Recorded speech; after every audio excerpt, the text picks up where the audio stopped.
Daniel Defoe. The Life and Adventures of Robinson Crusoe. Narrated by Ben Hynes. Chapter 1. Start in Life. I was born in the year 1632, in the city of York, of a good family, though not of that country, my father being a foreigner of Bremen who settled first at Hull.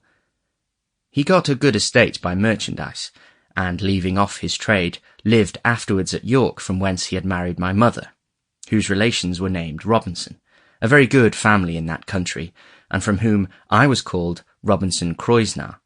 But, by the usual corruption of words in England, we are now called, nay, we call ourselves and write our name, Crusoe, and so my companions always called me.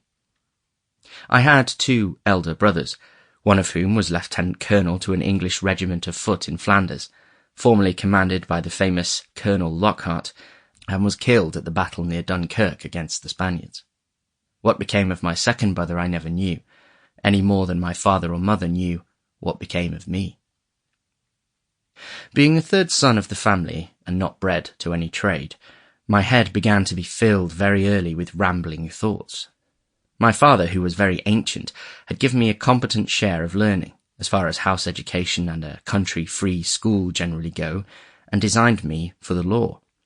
But I would be satisfied with nothing but going to sea, and my inclination to this led me so strongly against the will, nay, the commands of my father, and against all the entreaties and persuasions of my mother and other friends, that there seemed to be something fatal in that propensity of nature, tending directly to the life of misery which was to befall me.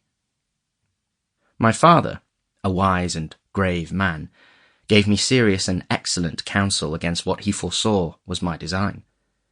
He called me one morning into his chamber, where he was confined by the gout, and expostulated very warmly with me upon this subject.